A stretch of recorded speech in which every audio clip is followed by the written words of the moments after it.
Behind every diagnosis, every treatment, there are stories we don't always hear. This is where we pull back the curtain on healthcare.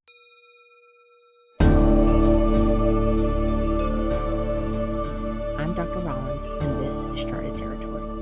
Hello, everybody. I am Dr. Lisette Rollins, and this is Charted Territories. I am here with Mariana, and we are going to talk all about health and wellness and coaching. Mariana, welcome to the show. Thank you so much. It's great to be here. Thank you for coming. So tell me what you do and how you started into this field. Oh, so I'm a holistic health and wellness coach, and I specialize in wedding wellness. And on my Instagram, it says I'm a coach for brides, bumps, and busy moms. Busy moms, okay. And were you always in the wedding wellness industry? No, I actually transitioned into the wedding industry over a year ago. Why was that? As I've been coaching now for almost 4 years, I don't know, I found that with the different women that I've coached, there seemed to be the same pattern. We put ourselves last. Okay. And Yes. I was trying to figure out why is that and where did it start. So as I would talk and I would figure it out, I also started to think about my own journey. And so before I became a health coach, I weighed almost 300 pounds. I had my own health journey and lost over 100 pounds. And I got married like that, right? But I don't know. I started thinking of, because now that I'm in the wedding industry, I talk to a lot of different brides and couples, and I see that, okay, most people have this trajectory of you go to school, you go to high school, then you go to college, then you live on your own for a little bit, and you're trying to get your regular job. You finally land your job, and you're settling into your career. Now you get married or you're getting engaged. Right.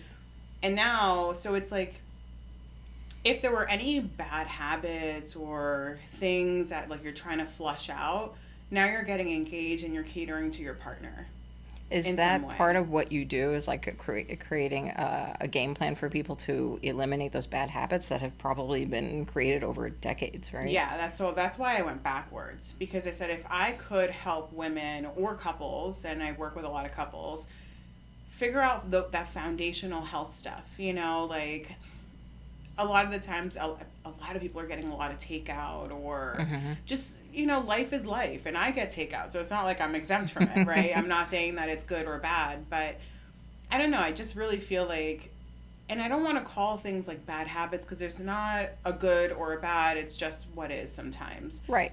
But generally, someone wants to get better in some way, and so we can figure out a solution for them. What does that look like?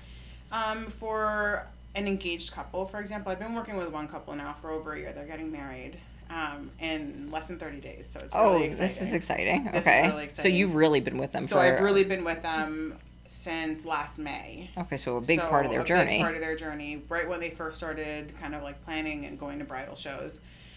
And we really have focused on, in the beginning, she was not very much interested too much in figuring out how to work out too much more or changing her eating habits. She was very apprehensive. Okay. But he is training to be he wants to go and become a police officer and stuff like that. Oh, so he has to be physically fit. So he has active. to be very physically fit and active. So they have two very different lifestyles. Okay.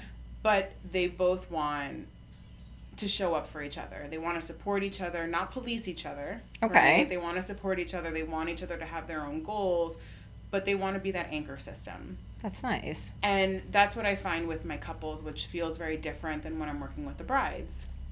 So you're happy to take on just brides alone as well? I do take on brides alone, and they have great transformations as well. But when it's the couple, there's some kind of special sauce there. What's your preference? I love working with the couple. Okay. I just feel there is that built-in accountability system, but also I don't know, there's something special about they're doing this before they start getting married.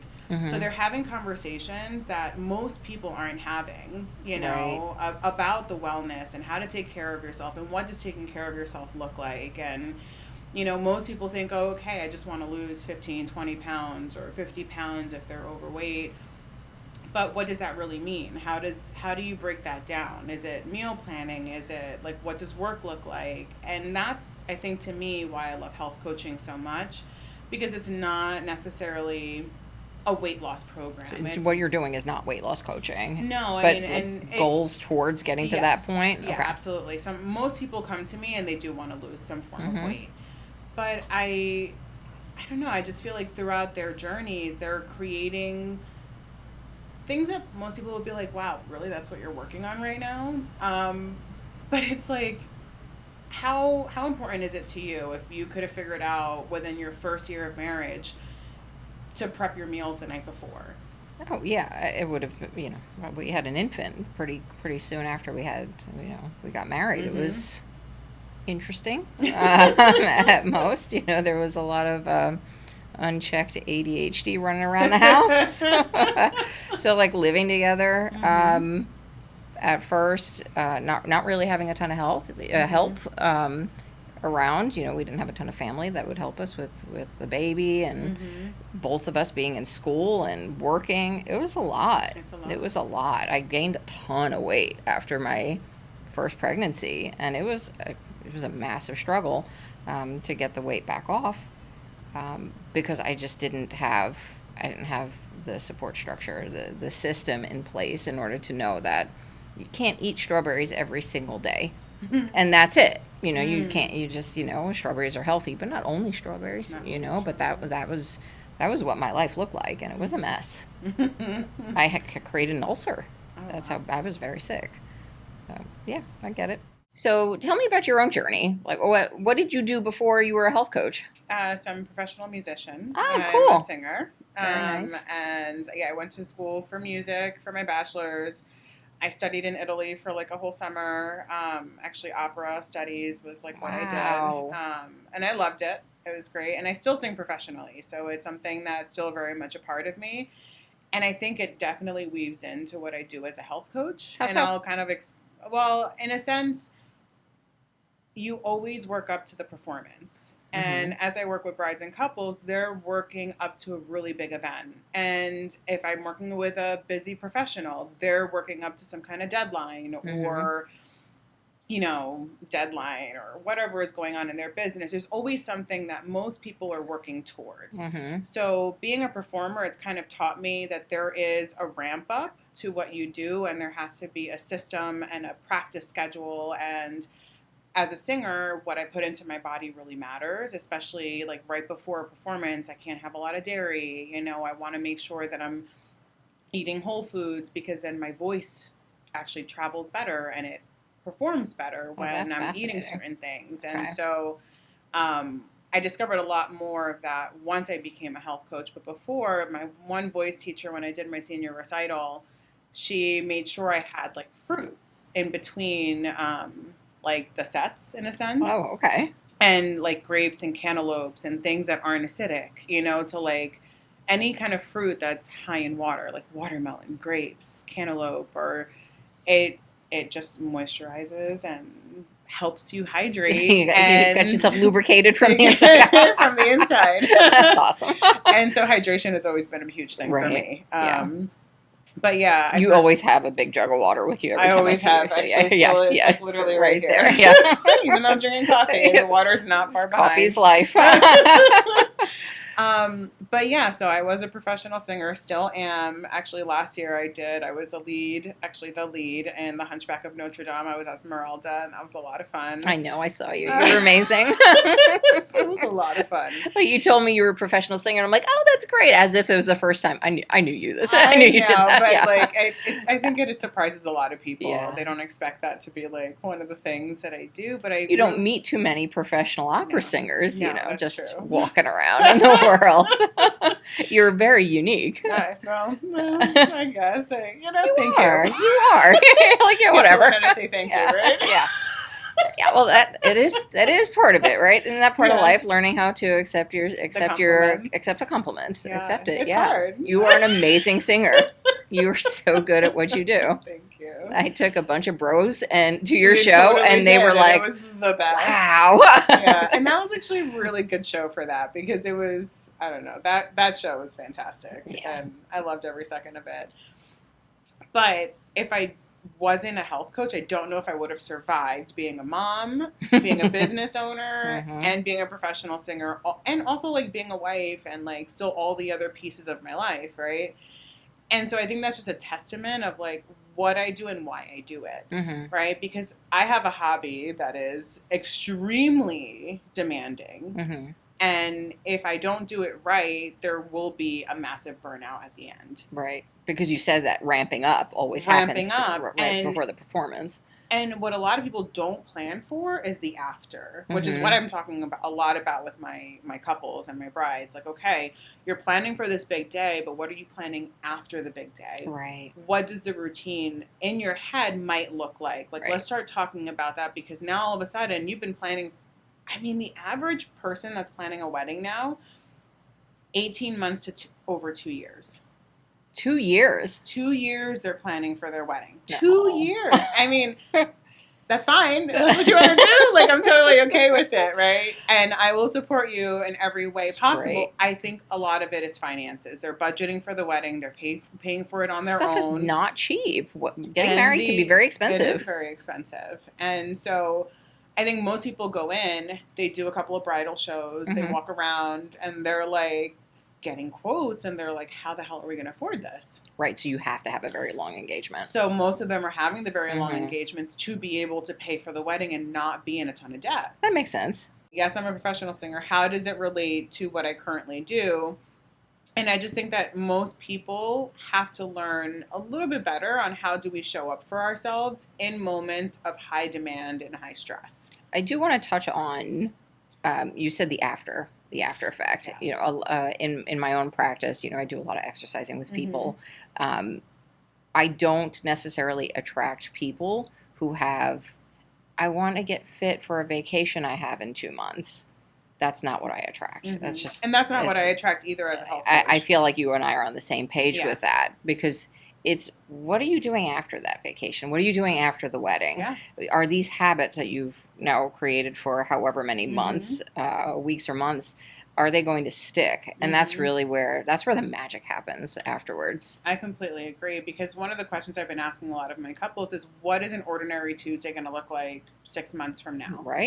Right, absolutely. I mean, have you thought that far ahead? You know, have you planned? Not like, you know, most people do want to plan a honeymoon. Some people can't afford the honeymoon, you know, so they want to like just jump right into work. But the question is, maybe you're not going to a destination, but are you actually taking decompression time after the wedding? Right. Like, are you giving your nervous system time to just breathe? Right. I mean, like, the day of the wedding is like a whole production. It is, yeah. And it's like, in the blink of an eye, it's the end of the day, and you're like, damn, I just spent $100,000 leading up to this. Oh my gosh.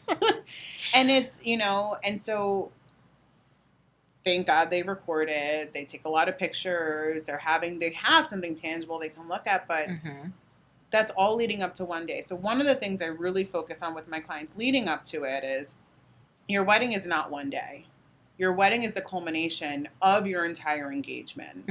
Every moment leading up to the big day. And if you can view that as everything being a tiny little milestone, then it becomes a celebration. And then it doesn't feel like as much work. Right. And I'm really grateful, because most of my clients, I usually start working with them around like 18 months or a year out from their wedding. Enough time that they're not highly stressed out. Okay. So they're stressed out that the wedding feels big and it's new, and now they have to all of a sudden factor in, okay, I have a full-time job, he has a full-time job, we have family, we have other obligations. Now how the hell do I plan another full-time job in the middle of all of this? Right.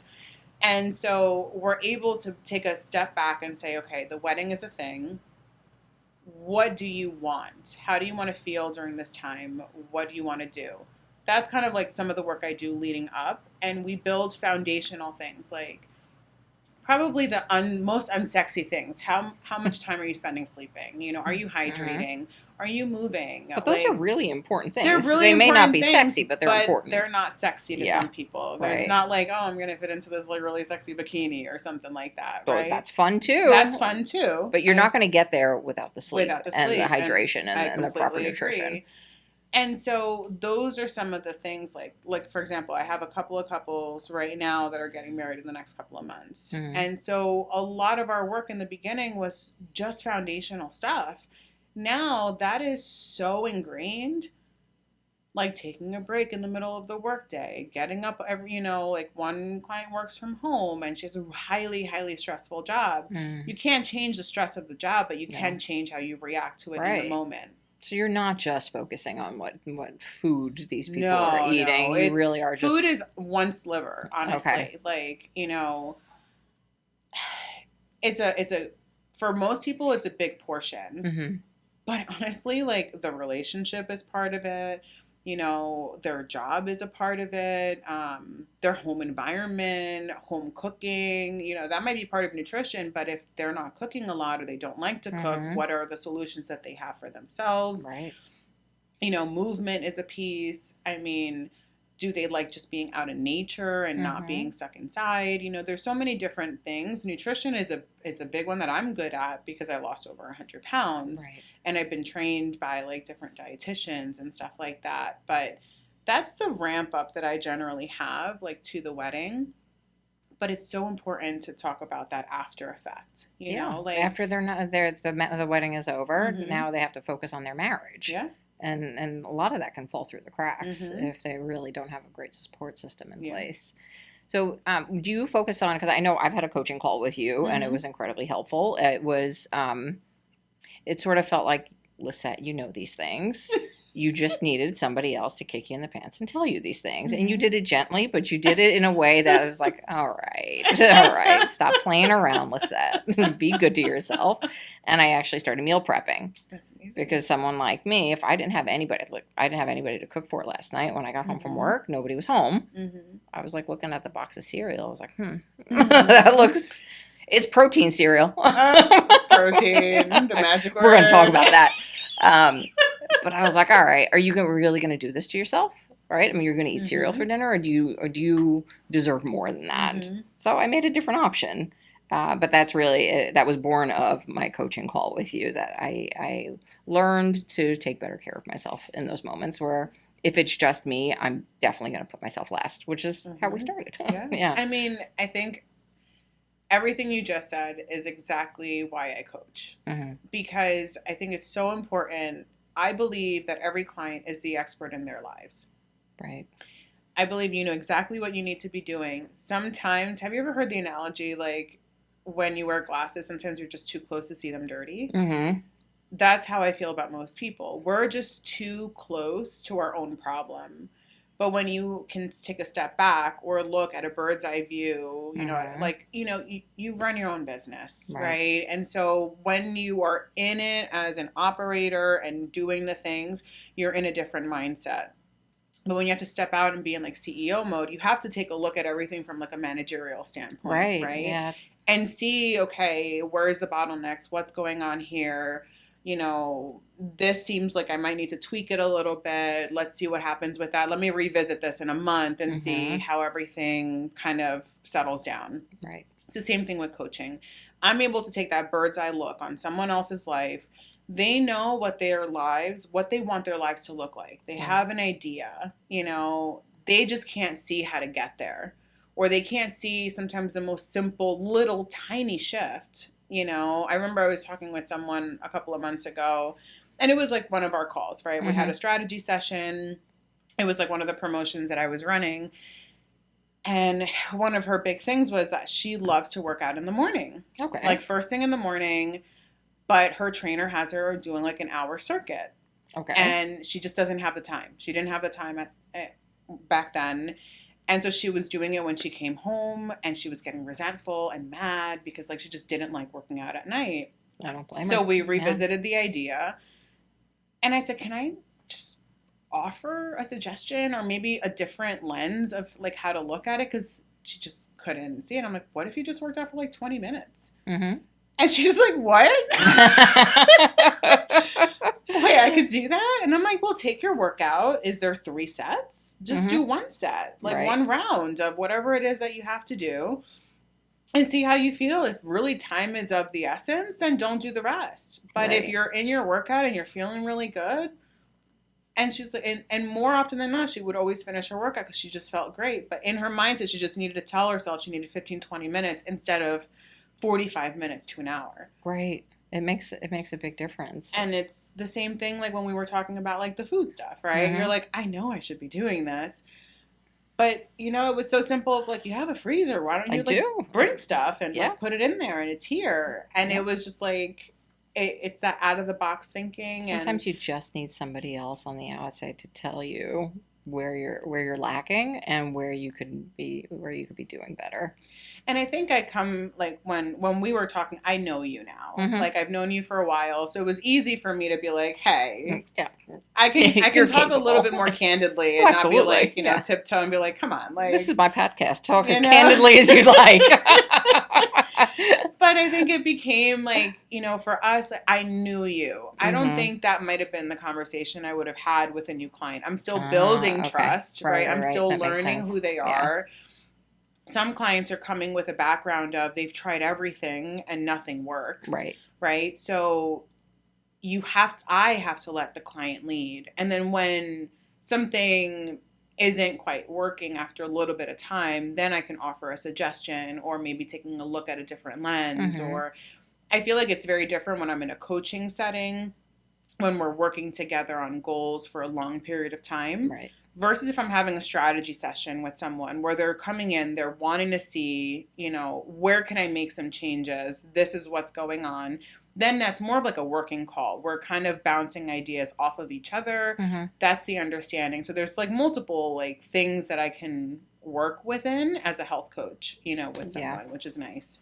I actually, you know, I was just thinking about, I want to talk about coaching your pocket. That's what I want to talk about. Let's talk about that. All right. So I feel like we were talking about finances before and how everything is so expensive. And as my usual coaching program, I usually meet with people like twice a month and they have in-between support, you know, because I feel like if someone goes to a doctor, they're given okay, I want you to lose weight or you need to make these different changes, but there's no direction. Oh, zero direction. That's typically what I'm on the receiving end of my doctor told me I need to get my A1C down. How do I do that? Exactly. Yeah. Or they'll go to a nutritionist, they'll be handed a meal plan and say, okay, I'll see you in 3 months. And I'm like, how the hell? That doesn't work. And I've tried it. Like I've been on the receiving end on all of those things. And so, like I said, not everybody can afford like a normal coaching program. And that's totally fine. So I've been trying to figure out like, how can I work with different price points? Right. So people usually get in between support anyway. So I thought because the real coaching happens in like this type of setting, right? Where you're going back and forth and I'm asking them questions, I'm making them think, and then we kind of devise some kind of plan and we meet back, right? But I do also feel like there is magic that can happen even if we don't have a coaching call. Okay. So I started offering Coach in Your Pocket. Which I love. I love it. So basically, I'll have a strategy session with them. And I will ask them to do like a long-term, short-term goal planning session. Just like a one-time session where we can really devise what they're looking for. What do they want to accomplish? Well, how can you help them if you don't know what they want? Exactly. What their goals are. So we create like a year-long plan of just like the different things and we work backwards. And then now they have support of twice a week. I will check in with them. I have an app that I use. They can send me voice messages, text messages. They can send me pictures, whatever it is. But for those 2 days, they have support. And That's so great. I meet with them basically through Voxer 8 times a month of having accountability for $99. It's amazing. And if they want more support, then we just figure out the next price point, you know? Because I feel like the issue I have with if they go to see a nutritionist or the doctor, I mean, I want them to see all of those people, right? Okay. I'm not saying it's not something not to do. The lack I'm finding is what do you do in the in-between? Right, the accountability. You get handed a meal plan. Most people freeze. Like, right. How do I do this?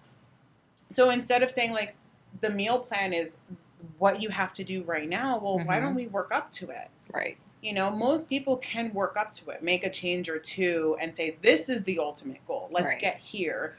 How do we make steps to get here? And so with Coach in Your Pocket, I'm able to do that. Like, I have one bride right now who's utilizing it, and she's doing phenomenal. Like, That's I great. literally just checked in with her. Like, one of her big things is she just wants to live a super active lifestyle. Okay. Right? But she just felt she was tired. You know, she works, like, her job changes, like, throughout the year.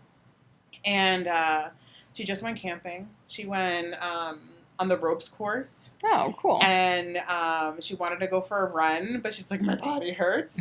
And then what was the other thing that she was doing? She's going to go, like, line dancing or something like that in the next couple of days. And I just, like, literally, I'm pretty candid. So I was like, pause, rewind. I'm like, it's only been 3 months, and you are achieving the type of lifestyle that you want. That's amazing. And you point these things out, I hope. Point these things out. Like, that's what I literally said that in the Boxer. I was like, pause. We're going to acknowledge all of this. That's great. You know, because I'm like, now there are other goals that she has. And I think, and she specifically wants to do 1 call a month for like 30 minutes to have this type of interaction. Okay. So I created a price Is that like point. Zoom call? Zoom calls. Okay. Yeah, I do everything virtually, unless I meet someone at an event of some sort. And so with her, like, on our next call, we're going to be focusing on a different aspect of what she wants to focus on. But she's like, I didn't think I would get here this fast. Ah, okay. Like, these were goals that she had in her head a year from now. Oh. And so she's living the active lifestyle now. I think she wanted the nutrition piece a lot sooner. Okay. But I'm like, but you're having the lifestyle piece. You're making nutrition changes and all these other things, but it's so cool to see. Right. And I'm like, but if it's like when you work on one thing, multiple things change. We call it the ripple effect. Yeah. Right? So it's really neat to see that. And she's doing Coach in Your Pocket, and she's paying like $150 a month, having one coaching session and her 2 days a week. Using a Boxer. It's essentially somebody's coffee budget. Yeah. You just take your coffee budget and make it at home, and now you can easily afford it. I want people to feel that if they want support, it's there. Right. You know, the difference is Coach in Your Pocket is for someone who's highly motivated. They need to be able to, like, take what we talk about and put it into action. The calls are very much more like, we're going to flesh out, we're going to change things, you know. I'm going to ask you questions that are going to make you think a lot more. I do the same in Boxer, but there is a magic to the back and forth candor that comes in a coaching session. Does it have to be a bride? No. No? But you'll work with anybody? Yeah. Even those? Yeah. I went backwards to the bridal to see if I can make an impact in younger people's lives. You know, eventually they're going to be the professional. Eventually they're going to be the parent. Eventually they're going to get retired. And so I just went backwards to try and help, because everyone, I don't know, not only did I go back for that reason, but I also went back because everything about the wedding world is sweat into the dress, or, you know, it's all about the looks and about everything being so luxury, or, you know, pretty rainbows and butterflies, and I don't know, let's put you up in a bow and put glitter all over you. It's fine. But marriage is so much more than that. Yes. And so I just feel like maybe because I struggle in life, like I'm not one, I live everything that I talk to my clients about. I'm in the trenches. Like currently I have a 3-year-old, and I started a business and I found out I was pregnant a month later. And I mean, like, so like literally my journey is not this, like, maybe more of like the Cinderella story. Like I'm there with them, figuring out how do I live right now in this season, taking care of myself. When I lost 100 pounds and then I gained 40 pounds during my pregnancy, I've been nursing for 3 years and my weight's the same. Yeah. And I'm like, no way. Great. I'm doing all the things, you know. It just sometimes the goals have to shift a little. So my goal right now is to just live a healthy lifestyle, and so I focus differently. I come and see you all the time because I have injuries and I need the maintenance, and My self-care looks different. My self-care is going to the grocery store. Sometimes just going to the store by yourself is self-care. Oh, it's Yeah. nice going by Yeah. yourself. Yeah. Yes. It is when you don't have little people in tow. It's so I now much bring her easier. with me, and it's a lot of fun. But I don't do bring my enjoy... kids with me. They cost me so much more in the store. Yeah. She's pretty good. Actually, That's Mariana good. is pretty funny because she's in a very picky stage. So I feel like the worst health coach in the world when I'm around her and she's eating lately. But it's okay. Why was she eating? I mean, my mom introduced her to like mac and cheese, and now like all she wants to do is eat mac and cheese. I'm Mac not and cheese saying is that pretty tasty. it is pretty Yeah. tasty. But she just like doesn't like any vegetable except mushrooms and peas right Oh. now, which for Those most are pretty kids, adult vegetables. those are pretty adult vegetables. But she used to like carrots. She doesn't like carrots now. She Aw. will drink almost anything in a soup. But then the other day I made her a soup and she wanted nothing to do with it. So I don't know. Like it's She's a journey. She's in her free spirit zone She's- right now. She is. She is something else. But I will say, it is the funniest thing because if I walk into a grocery store, I have to put it aside that I have not washed the blueberries that she's about to eat because she wants either blueberries or raspberries Immediately. immediately. Like I have to literally drive the cart, and she will pick out if she wants raspberries, blackberries, or blueberries. Mm-hmm.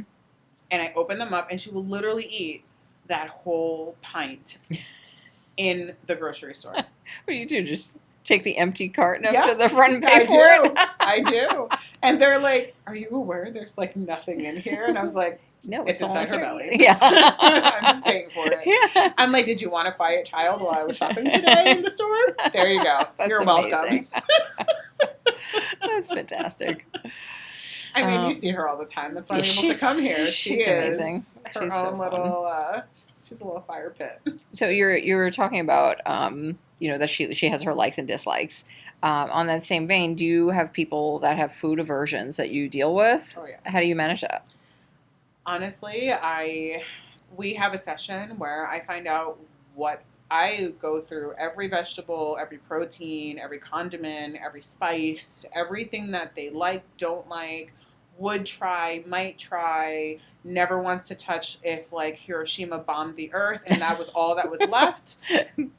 I mean, I want to know everything. Okay. And from there, if there are things that they might try, we work them in. Okay. Very little. We start with what they like, and I'm like, well, would you try it this way? If you like chicken, there are 1,000 ways to cook chicken. At least, yeah. There are 1,000 ways to make different things. And so I start with where they are, and then we slowly expand. Okay. Because I just find that, I mean, at least maybe most of it is my own journey with, losing weight. I lost weight by making my favorite comfort foods into healthy options. Oh, tell me. So I love lasagna. Mm-hmm. I was going to eat lasagna. I love pizza. By hell I was or high gonna water. eat pizza. I liked burgers. I liked fries. I still do. I still eat all of it. Okay. I just find healthier ways to make it. So if I want fries, I make fries at home. But I make them homemade. Mm-hmm. I cut up a potato or I cut up a sweet potato. I put it in the oven. Now I'm eating a vegetable and not something that's like, Processed, deep saturated fried. and, in a lot of oils or anything like that. I know I'm different. Like, I grew up in the kitchen with my grandmother. Mm. So for me, cooking is relaxing. Mm-hmm. I know for most people, it's not relaxing. So Some people love it. Other some people people like hate it. myself. I was going to say, I know you do not love I cooking. do not like cooking. But no. you also understand the necessity to eat healthy. Absolutely. I You feel know, like trash so- if I don't. Yeah. And you feel like trash, and you feel the difference when you eat. Mm-hmm. When you eat. When I eat. When you yeah. eat. Yeah. And so I think there's a big difference with, it doesn't have to look pretty. It doesn't Mhm. have to be this like, I don't know, gourmet style meal that just No. came out of your kitchen. No, it just has to work. Yeah. Yeah. And Nobody's I feel getting that out of like- me. And I do feel like I do have this like weird superpower of taking anything that's like super complicated and like simplifying it. So for you people. you pare down the I recipes. pare Okay. down. I'm like, what? This recipe is 25 ingredients. What if it was just 4? Right. Like I don't know how we're gonna get there, but we're gonna try. And I might try it myself at home and say, this is how I would make it. It's saying like, for example, tofu. It says to press it. How many times do I press my tofu? I won't say 0 because I have. Only if I know I have to prep something else in the meantime. So if you have time, you're pressing your tofu. Correct. Okay. If I know I want to really get it crispy and like, you know, have like a certain texture, I will press the damn tofu in its press and I will work on There's a something tofu else. press? Yes. Stop it. Oh my God, I have it in my kitchen. It's like this little thing. It looks like a plastic sandwich with screws. Stop. Literally. Oh my God, I'll have to take a picture and send it to you. It's a And then we'll tofu have to have torture like device. a little tofu press, like, you know, like little magical thing in front of the camera at that moment. So yes, mine is like these 2 metal plates. It has like a little indentation for where you put the tofu. Right, very You specific. put it on top, and then you like, you know, I don't know, like You screw down? you screw it down until it starts, and I just turn it over to its side in the sink, and water starts to go down. A couple of minutes later, I just press a little bit more, get more water How long does this out. process It's take? supposed to take like 15 minutes. I don't know. That's I don't know a who has time for lot. that. I mean, if you watch like... Does it make a huge difference, though? It does. Okay. If you really want your tofu to be like firm and crispy, it makes a big difference if you take the water out. So Okay. like if you're trying to make like tofu bites that are like buffalo style, like you're trying to make like buffalo wings kind of thing, Right. it does make a difference if you get the water out. Okay. I have a package of tofu in the fridge right now. Yeah. I might do that. Yeah. It does make a difference because it crisps up a lot faster. You can get there, but it'll take you a lot longer. Okay. Yeah. All right. That's so interesting. I'll have to like Amazon you the Yeah. tofu press. God. You can do the old school way with paper towels and textbooks, or the cutting board and a bunch of textbooks on top. I mean, that just looks. Gary's gonna open up my package and he's gonna be like, "What? What He'll hill just did you walk just in on fly you and off?" be like, I'm "What are you pressing my doing?" tofu. Get out! Don't look at me. That's amazing. Oh my God. Yeah, I find that recipes can be very overwhelming. They're just so ridiculous. It's like, cut all this crap out. Yeah. I'm like, you know, for like a tofu scramble, for example, just take the tofu out of the box, drain the water, crumble the thing, Mm-hmm. put it in the thing, add some beans, add some salsa. If you want to put some spinach, break it up. You got your tofu scramble, cook it for 15 minutes. Right, Done. and that's like in place of eggs or Yeah. whatever. Like some Okay. people, like, I mean, I had a lot of plant-based people that were coming my way because that's how Okay. I lost 100 pounds. I had a lot of inflammation in my body. You went completely vegan? I went completely vegan for Wow. 4 years. And what most people experience when they're pregnant is that they are meat aversive. Apparently, Ariana was veggie aversive. It was like such a psychic change. I was so depressed Oh gosh. throughout my first trimester of my pregnancy because I could not tolerate vegetables. I could Really? tolerate mushrooms. Okay. If you showed me spring mix, I wanted to vomit. Oh gosh. I couldn't eat salads. I couldn't look at romaine. Like the only vegetable I could really eat was mushrooms. Of course, that's what she likes. And I remember the first day, I was like, I really want some Chinese food. And I was like, you better get me some damn chicken wings and pork fried rice right now. That's so And funny. I felt like such a failure, and it was so good. Listen, you got the baby's telling you what the baby wants. And so, I mean, and I did. I basically, the way I feed Ariana is how I had to feed myself. I had to hide things. I would make myself smoothies and throw spinach in Right. there, and I would make soups and blend them because then I could tolerate it. And I mean, no wonder why then she's so freaking picky right now. Like, I don't know. I mean, I we think all she'll have grow our out stuff. of it Yeah, for sure. kids do. But it's so funny to Yeah. see like how my first trimester and stuff. Mhm. And I had a hard first trimester because I had perinatal mood and anxiety disorder. Oh, okay. Which a lot of people don't talk about. Mhm. They think of, oh, okay, you'll have the baby and maybe you'll experience postpartum depression. But I basically had postpartum depression during my first trimester. Oh, So joy. It was, Oh my gosh. that was rough. That sounds awful. That was horrible. Yeah. And so everybody wanted to put me on antidepressants. How'd you feel about that? Oh, terrible. I was like, it's not happening. Okay. I'm like, I know there's holistic ways of doing it. And I do want to say, like, there's a time and a place. Like, if there was something really wrong and I really needed it for my mental health, I would have done it. Mm-hmm. But I wanted to exhaust every holistic way that didn't involve me. At that moment, I didn't put anything in my body that would hurt the pregnancy, Mhm. right? Hurt my baby. So why would I put something in me at that moment to change it, Right. right? So I I knew that I just needed to walk and I needed to exercise and I needed to eat healthy and I read all the books and I would go to different like I found this place through I don't know one of the groups that I was in and it was like a whole center for perinatal mood and anxiety disorder. I got a therapist Oh, that's and amazing. they had like group sessions and they had different activities and it was they're like, well, you've been doing everything, but it's still not working. And I'm like, I just need to wait a little longer.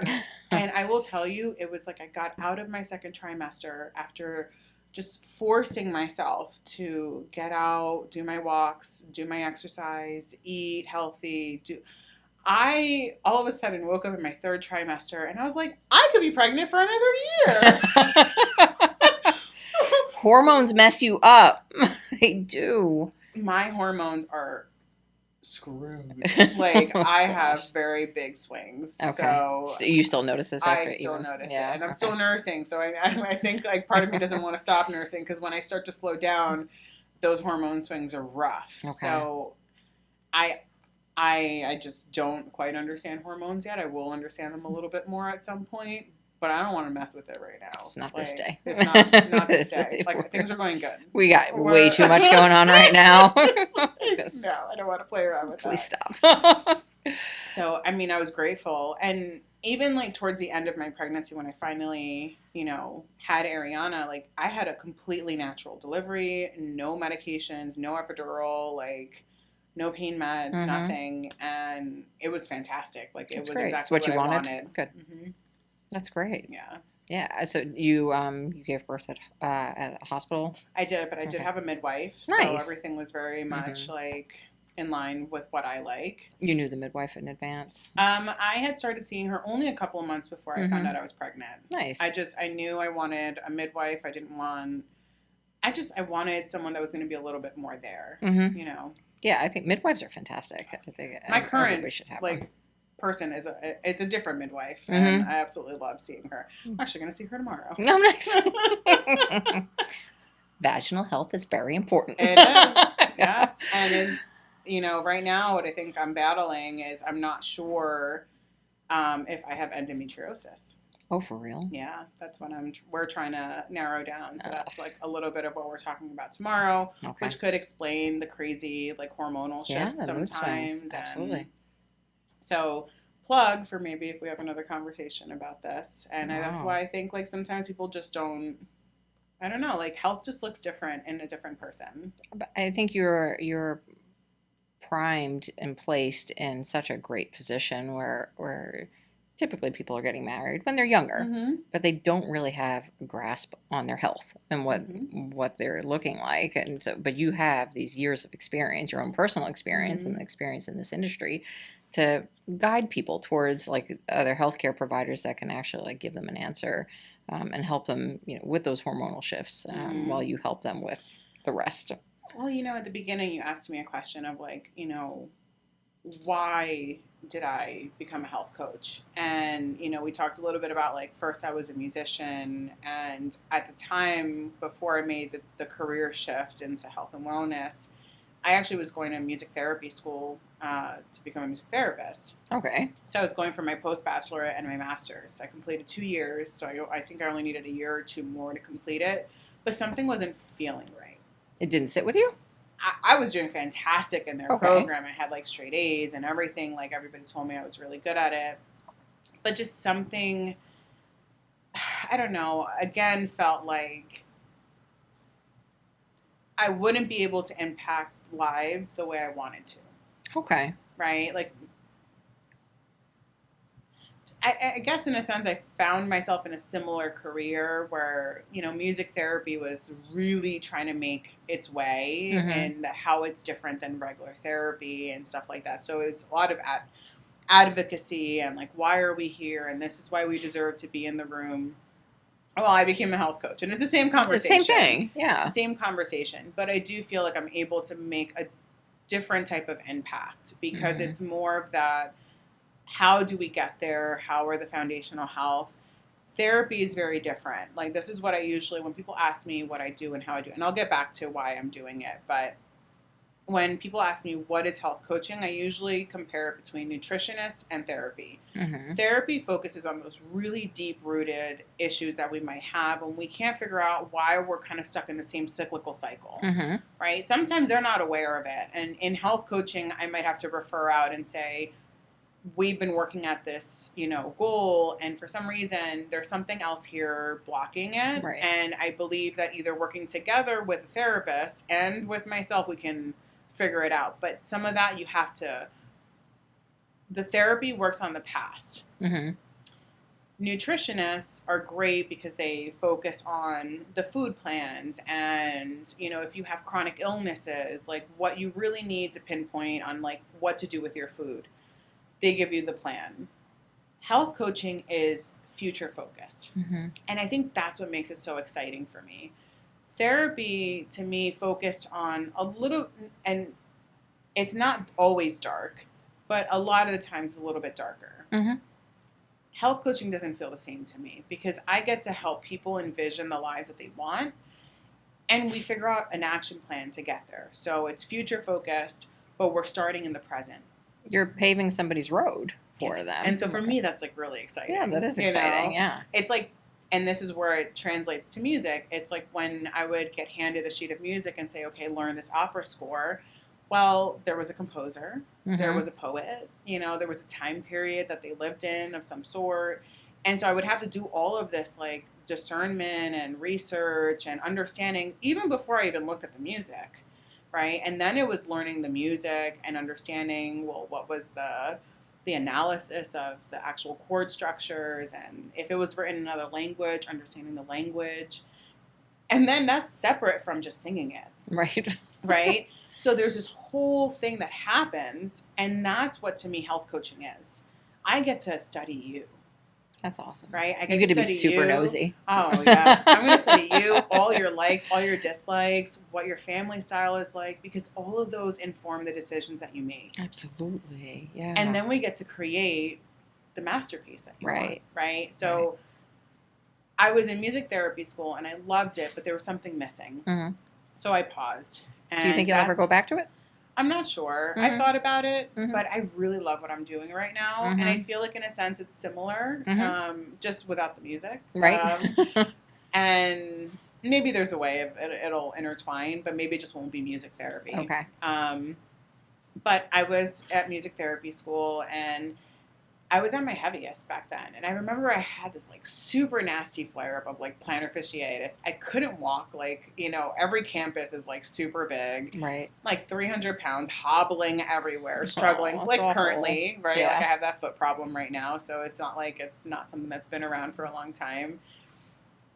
And I would come home reading nutrition research. And my husband's like, because we had just gotten married. Mm-hmm. He's like, what are you doing?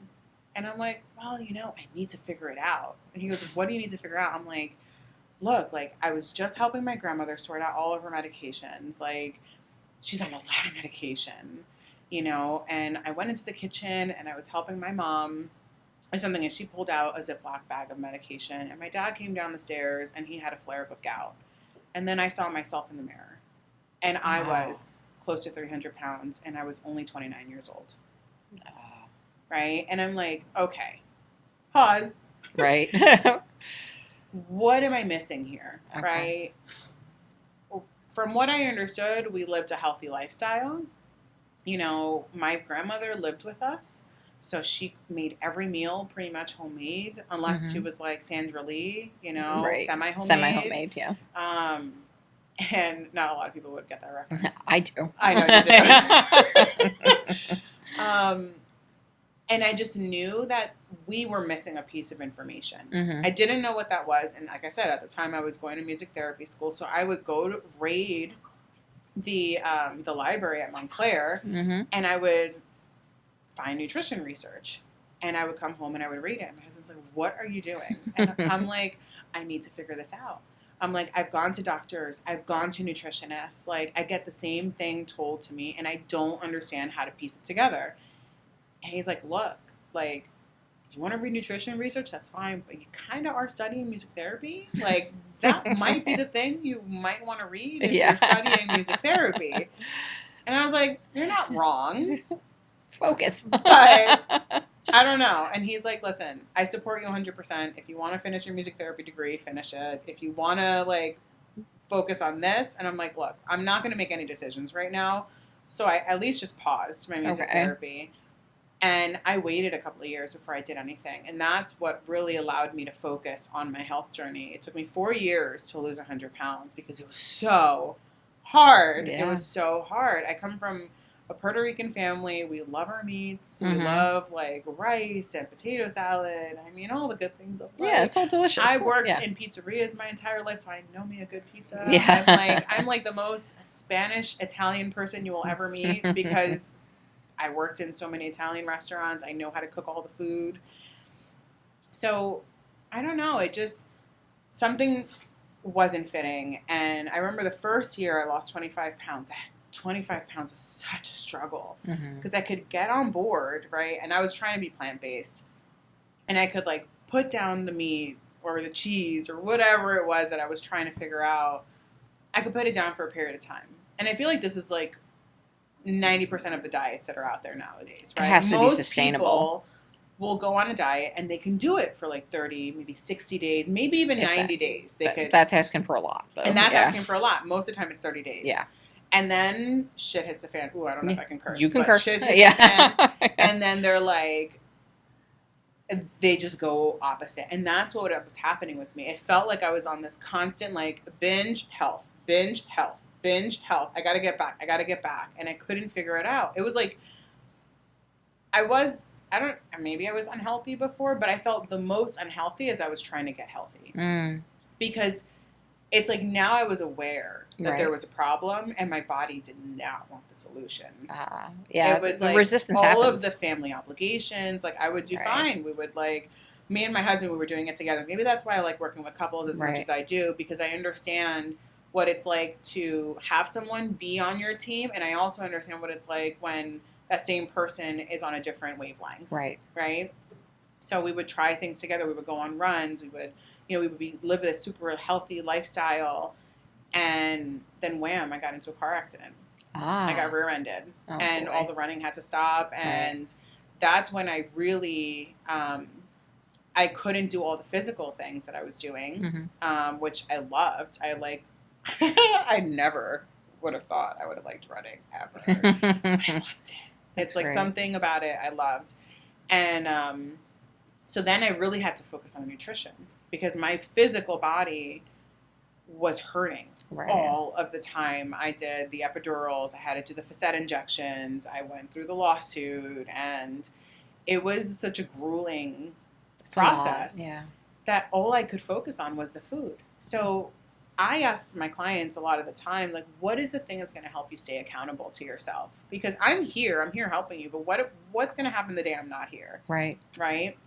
How are you going to hold yourself accountable in between calls? Like, the whole point is to get you to a point that you can sustain this on your own at some point. That's the thing. It really has to be sustainable. And these, a lot of the changes that people make, especially like the drastic ones with fad diets, the GLP-1s the GLP-1s, eating only, eating keto, those are not necessarily sustainable for most people. There are some people that absolutely can go full keto for the rest of their life, and God bless them, but that's not me. But I that's not most think people. That there is something to like the blood type that you have. Like there are all those like different things. Like if you're type this, you can be plant-based. If you're type this, you can eat beef. Like I do believe there's something in there that maybe their body can process it differently than someone else, right? Like, why is it that someone can eat a ton of meat or fats and never have a cholesterol issue, but someone next to them can't even look at, like, a rib and then break out. Their lipids are crazy. It's like... I was like, I don't get it. But it's something just internally. They have a predisposition. Genetics. Genetics, And... So yeah, it definitely is something. That's awesome. Well, this has been very, very informative. I'm having a lot of fun with you. I do too. I love our friendship and the relationship that we've built over the last year and a half. I want to ask you some questions. Okay. Now these are quick rapid questions. Okay. Think about a day that you have zero responsibilities. Your child's not with you. You have no bills to pay. Everything's paid. And you are having a day to yourself. Okay? What are you having for breakfast? Probably avocado toast with an egg on top, like an Okay. over easy egg. Okay, so you like that runny? Yes. I'm not judging you, but I'm judging you. I'm joking. You can judge away. Yeah, I know. But I will absolutely have the yolk. Yeah. And let it run all over and take that bread and dip it everywhere. Stop it. Oh. Stop it. You're all about that? All about that. I'm All going right. to put some everything bagel seasoning. With Oh, a little it's so tomato good. and onion, Yeah. some arugula. Nice. Okay. That everything bagel seasoning, I really I don't appreciate use it its often, invention. Yeah. But like right now when you were talking about it, I just like, oh, Yeah, it's so sounded good. Okay. What else do you put on your avocado toast besides avocado? An egg? The egg, arugula, some nice. tomato, Okay. maybe some onion. Okay. Oh, and pumpkin seeds. You can't go wrong with the pumpkin Ooh, seeds. nice. Do you toast them? No, just raw. Right, raw dog in that hole. Mhm. Okay, Oh, yeah. nice. All right. Omegas. All right, Right, so all over that. that's nice. Now you've eaten your breakfast. Mhm. What's your go-to activity? What do you want to do? And you have no injuries. Nothing hurts. Nothing hurts on this Does day. this make me nerdy or geeky or just No, it is plain you. What, boring? no, I would listen. probably organize. I would Like your underwear drawer or like your whole house. probably just like start in one room and just like organize the whole house. And it probably would only take me like an hour or two because there's nobody bothering me. So nobody's asking me a question or, hey, can you do this? Or Ariana, I'm like, mommy, mommy, mommy, mommy, mommy, mommy, mommy. None of that. So Okay. like it would probably only take me like 2 hours. So like, okay, we're talking, I probably got up around like 6 in the morning, had breakfast. By 7, I start organizing and everything is just smelling all nice. So I have all of the essential Mhm. oils like blasting on the 3 diffusers I have throughout the house. Everything is clean and sparkling. Man, I would just throw my ass on the couch and put on a movie. You're just vegetating for the I rest would of the just day. veg- Okay. No, No? for the whole Not rest for of the whole day. Okay. All right. Tell me maybe what happens I would have next. a cup of coffee outside in between Okay. some of the organizing. Okay. But the dog would have to be out of the house. This is for sure. Oh, yeah. I No, don't you're want any totally alone. barking. I don't want none of that. Like, this is... Yeah. Yeah. And then maybe I'll go find something weird and creative to do. Okay. What movie we got to go back. What movie you're watching? Oh, I don't even know. I don't know. See, I don't really watch a whole lot of TV, so it would probably take a lot. Because you don't have time. I don't. Yeah. Yeah, I would either like pull up Prime and see like what if something grabbed my name, and then if it's like honestly, if it's too much work and it takes me more than like 5 minutes to You're find out. that activity is over. Okay. All right. So Mhm. maybe a movie. Maybe a Maybe movie. not. Maybe Okay. not, yeah. And then you said weird or creative activity. What does that look like? I don't know. I would just like if it's a rainy day, Mhm. maybe I would go to a museum. Okay. You know, if it's really nice out, maybe I would go for some kind of walk outside.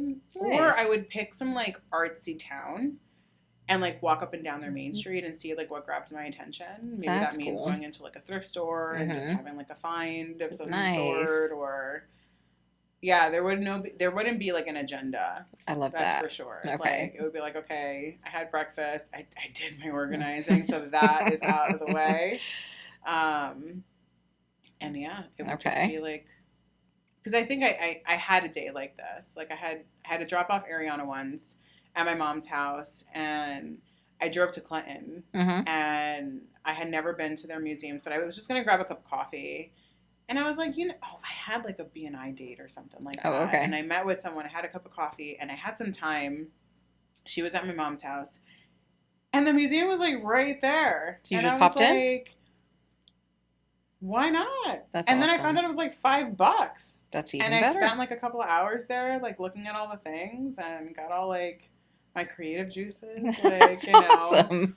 So like one of my favorite books is like The Artist's Way by Julia Cameron. And she talks a lot about like taking artist dates. Mm-hmm. Like, I like to journal and like, brain dump and all of that kind of stuff. I think it's really important to like get the committee out of your head.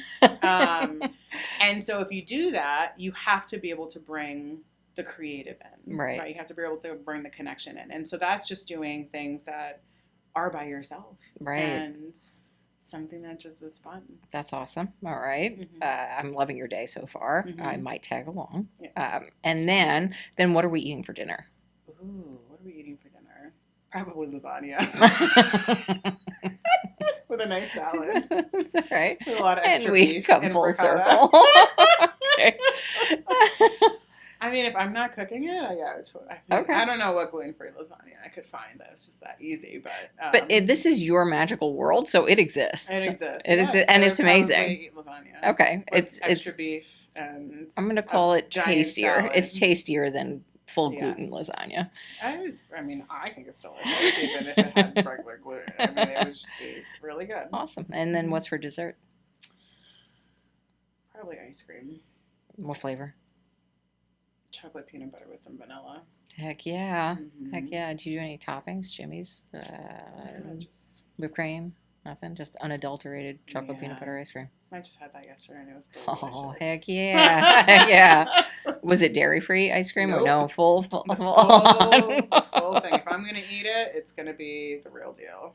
Awesome. All right. Mhm. So I'll bring the lactate pills for myself. Well, I mean, we could have something for you too. I mean, No, I don't respect my lactose intolerance at all. No, we go full dairy. mhm. Awesome. Well, thank you so much Yeah, for of being on the course. show. This is so much fun. Yeah, thank you. Yeah. Thank you. Thanks for joining us today. If you want to learn more about Mariana's business, can you tell them where they can find you? Yeah, so my website is humblefoodsguidance.com, or you can just call or text at 908-752-0059. And I'm on LinkedIn, Facebook, and Instagram. Awesome. Thanks so much, Mariana. Yeah, thank you. Thanks. Thank you for joining us today on Charted Territory. You can find us on Instagram at Charted Territory Podcast or on my website at chartedterritorypodcast.com.